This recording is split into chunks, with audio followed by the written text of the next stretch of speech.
Welcome, past students. My name is Dr. Jorge Montes, coming to you from the DHR Health Eye Institute. I would like to share a little bit about how I got here and how my career kind of came to be. So first, most doctors actually have a very similar foundation, all of us. And then we deviate based on what we want to do. So I'd like to share with you how I actually came to my clinical pathway, but just keep in mind that the first portion of what we do is very similar in any specialty that medicine has to offer. So first, the good foundation to anything is going to college. So obviously before that, you have to finish high school, get your diploma. The big next step is college. Even recently, college has been one of those things that has come to question as to whether you need to do 3 years or 4 years.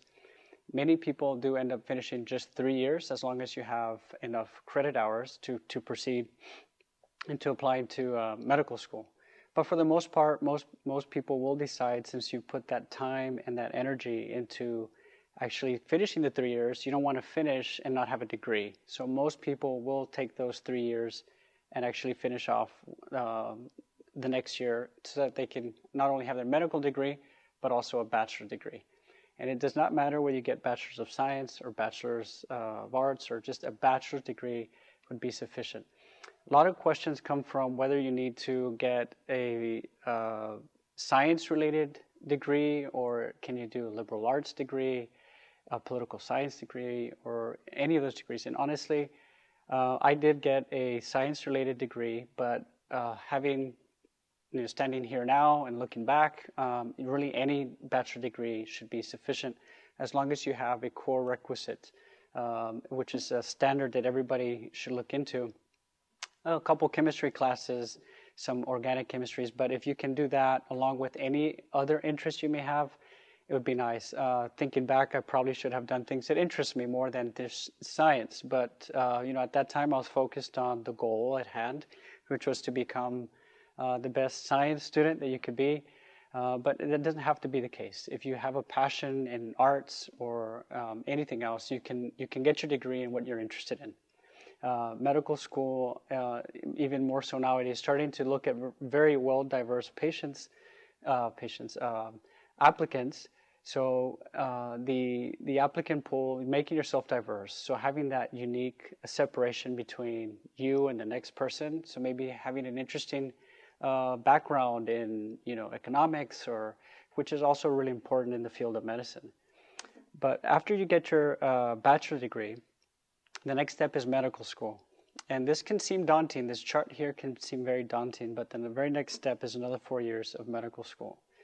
And this will be the last 4 years that you're going to pay to be getting trained.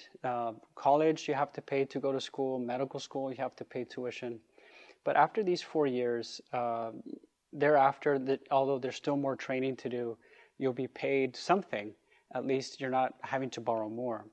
And so I think that even if we just take a moment to stop here, this at the end of this career is what's daunting, because you have the 4 years of college, 4 years of med school, and some people think that 8 years is too long. But through my own personal experience and through having seen, my own friends go through similar different career changes, I've realized that even at the end of those 4 years, when I was finished with med school, after 4 years of college, there were still a lot of my friends that were still kind of bouncing around their first couple jobs. And by the time that they're done with their second job, maybe 2 years at one site, 2 years at another site, you'll be done with your medical degree.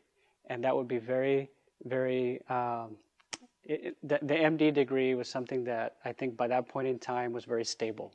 So at that point, I had a lot of friends that were already stable into some careers, but some were still jumping around. So I don't see it as a negative, other than that I had to pay for, I didn't earn income during those 4 years. But don't let the 4 years of college, 4 years of med school be something that prevents you from doing it. As long as you don't stop halfway and decide to change at that point, because you'll have a lot of debt and student loans. But thereafter, after med school, you have to do an internship. At least now speaking more specifically, this is where we draw the line between all doctors. All doctors have to get a college degree, and all doctors have to get a degree from a medical school. there are two big types of medical degrees that physicians use, and that's Doctor of Osteopathic Medicine, and then that's a DO, and then you have Doctor of Medicine, which is the one that most people know about as an MD. And then here in the United States, they're equivalent. The testing's the same. It's just a different approach to how you're going to treat your patients. Here's where I decided to move on and do more specific training towards what I'm doing now, mainly eyes and eye surgery. And so I started off with an internship, which was 1 year in internal medicine, which was a paid internship. And then I did thereafter 3 years in ophthalmology residency. So that's already putting you at about 12 years after high school, which again seems daunting, but really once you start your internship, it's like your career now. You're practicing medicine. This is what you're going to be doing the rest of your life. So don't look at it as further schooling. It's just more training. That it's already start of your career. But things that have to be done in order to actually start practicing in your subspecialty. So since then, at least personally for me, I've been in practice almost the full 7, going on my 8th year now. So that's about where I'm at in my career path. So practicing for 7 years. And let me tell you, it goes by way too fast. Looking at this personally, I did go to Texas A&M for my undergraduate. I got a bachelor's in biomedical science, which again, going back to the beginning, does not have to be in science. But, you know, I wish I would have learned a little bit more about political science, more about finance, because those things help you in life too.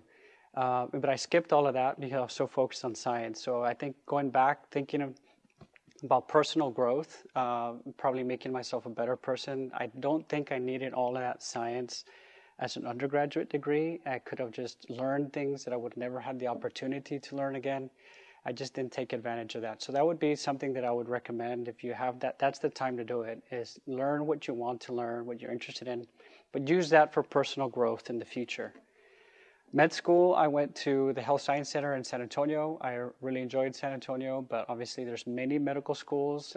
Being here in Texas is very unique because Texas has the most medical schools in the entire state than any other state. So I think now they have over 8, but some states don't have any. And in other states, they just have 1 for the whole state. So we have over 8, I think now. I stopped counting, but we have many medical schools in the state of Texas. So it's nice because medical schools do prefer taking in-state students versus out-of-state students. And although Texas is big, it's still per capita, or for the amount of applicants we're getting, still kind of gives an advantage to people who are from their own state, as long as you're open-minded as to where you want to go. So that's the college and medical school. From there, I actually did my residency in San Antonio as well. And so I pretty much, after college, I pretty much stayed in San Antonio. And so I started practicing.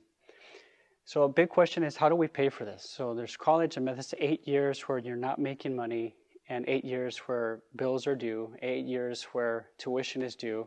And personally, for me, I just lived off of student loans. And it does get scary because halfway through there, maybe even once you start signing the medical school loans, it gets scary seeing just these loans pile up and you don't see an end to it.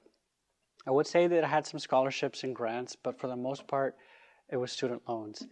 And I think this is one obstacle that every medical student is going to face, because most people pay for undergrad school and medical school with student loans, and if everybody feels the same. So kind of keep yourself in an environment where you're around people, how they're managing things. You really have to make the best use of every dollar you're borrowing, so that it's not you're not wasting it, and then you don't have an enormous amount of debt when you get out.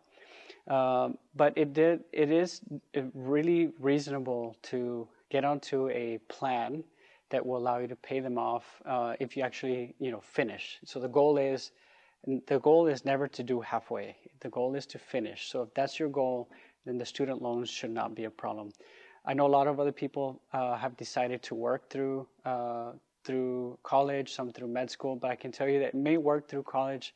Working through med school is not going to be a great idea.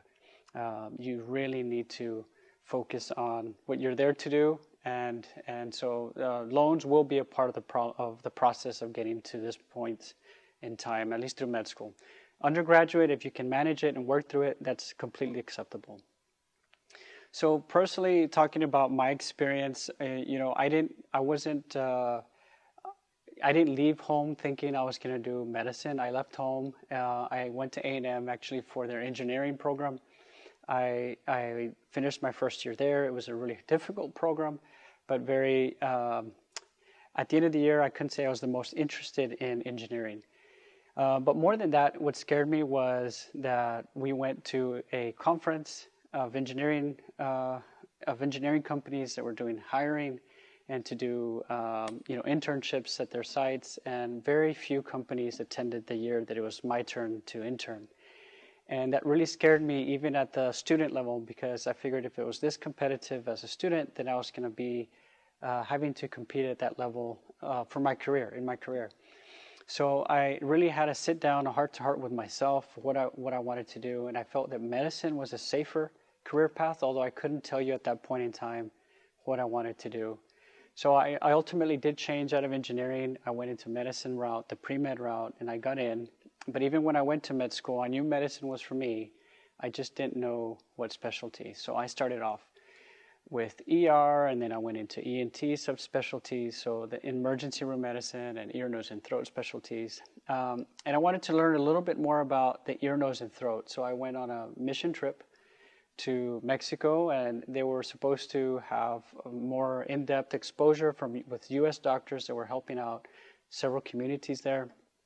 They really needed help with the eyes, and not as much help. There was so much help on the ear, nose, and throat section that we spared a little bit of that help onto the eye section, which is where I came in. And unfortunately for me, at the time, I didn't realize that this was going to be a great thing for me, but they did shunt me over to the eye section. And what they were doing there was getting together some of the blindest patients in that community and operating on them.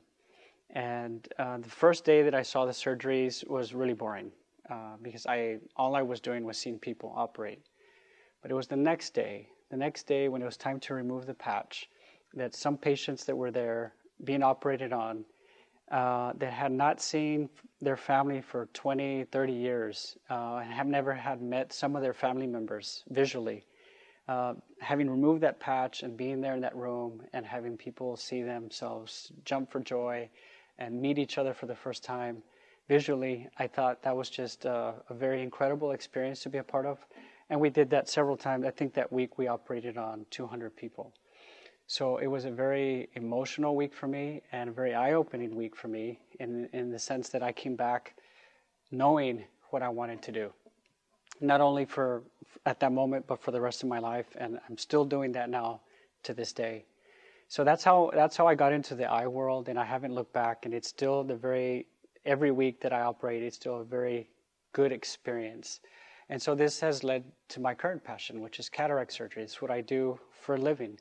But if you talk to every doctor, there will be a story just like that moves you to do what you want to do. And I think you have to find that in medicine. And you may not always find it when you apply, but you will find it once you get there. But I can tell you that every physician shares the same stories, that they all want to help a group of people in a certain way.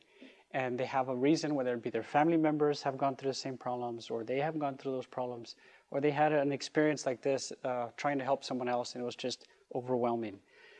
Nonetheless, if you haven't had that moment now, it doesn't mean medicine's not for you. It just means you haven't been exposed to that type. And I wasn't exposed to it while I was in medical school. So I think it's made me a better person. So outside of the surgeries on a weekly basis, what does my day look like? Personally speaking, I have a clinic that's 8 to 5. I guess other good things about ophthalmology that it's. I'm not going to say we don't have emergencies, but they're not as common emergencies. So we do have very regular hours, 8 to 5. I do have to take call in the hospital about once every 2 or 3 months. And we interact with pretty much every specialty because the eye affects any part of the body, from the kidney disease to liver disease to heart disease and diabetes. Everything affects the eye. So we do have to work with every specialty that there is. So I like that communication. We work with other surgeons. We work with other medicine doctors to keep the patient's eyes the healthiest possible. So what skills are necessary to kind of excel in my profession? And I think, honestly speaking, that if you take a person that has the determination and the will to do good, then you're going to do well in medicine. And it really, what it comes down to is grit. Grit meaning no matter what obstacles in front of you, you're going to get up. And if you've been through a hard time, been through financially, emotionally, that's life. Everybody's going to go through that. And you'll hear in the 4 years you're in med school, 4 years you're in training, you're going to hear many stories. I had funerals to attend to. I missed birthday parties. Many things happen during those 8 years, but you just have to get back on and focus on your goal. And if you do that, if you have grit, you can overcome not only this obstacle, but pretty much anything that life may throw your way. So I do want to share, it's one thing to say what we experience, but another thing to show what we experience. So I want to share a little bit about what the experience is usually like during patch removal day. That's really my favorite day of the week, is the next day after surgery. And this is an example of that. So before I start the video, I just want to read the line.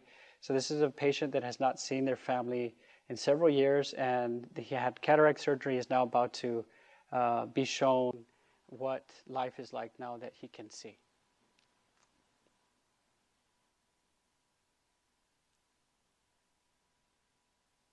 Okay, Daniel, now I'm almost ready to bring your hand down from your eyes and you'll be able to see. Ready as I'll ever be. It's okay, honey. Everything's gonna be okay. You're doing great, Dad. Now here we go. Oh my God. I might finally be able to see. I might finally be able to see my wife and daughter. Here we go. Now you want to be very careful because your eyes will be sensitive to the light.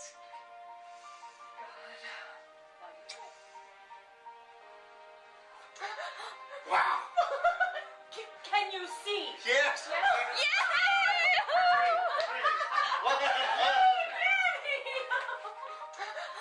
Come here, Alec! I want to see you close. Say hi. Hi, sweetie.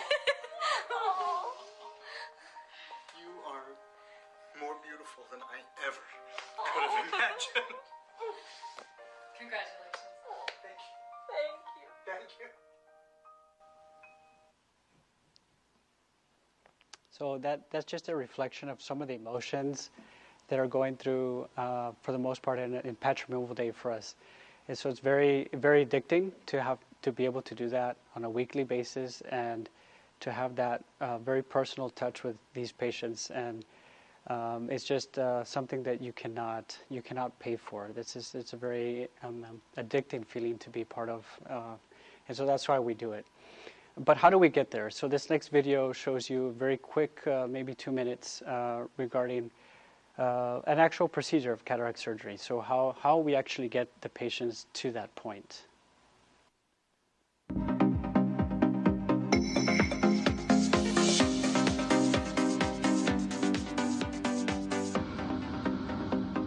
DHR Health Eye Institute. Hello. I will briefly take you through one of my cataract surgeries. I hope you enjoy it.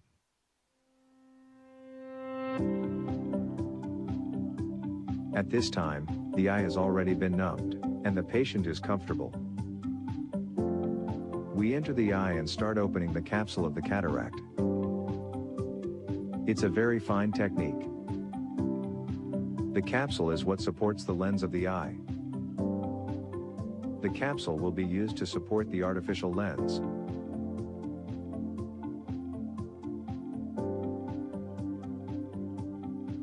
The lens is separated from the capsular bag through the injection of fluid. The lens can now spin freely.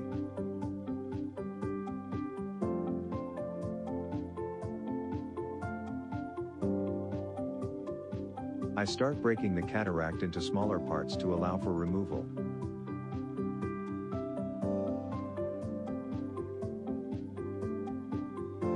Careful removal of all pieces begins. Breakup of the cataract is done using ultrasound energy.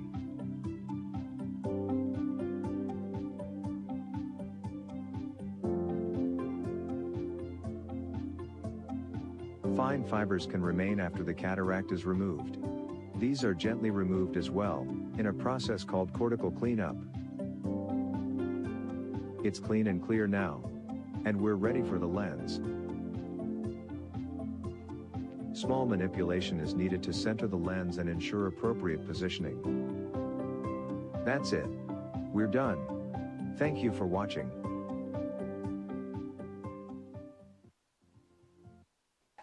But a couple helpful tips from the beginning, especially for those of us going into or wanting to be pre-med. I think starting from the beginning, what you can do is being active in your community. So there's a difference between, shadowing, which is essential, I think, to know that you really want to know to do this.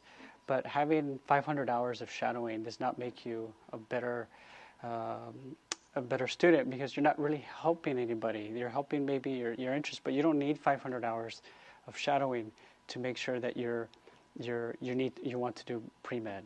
I think those hours would probably be better used in helping other people, like visiting elderly homes or doing Habitat for Humanity, something that'll help somebody else, not just looking inside. And then that'll also look better on any application that you do to medical school.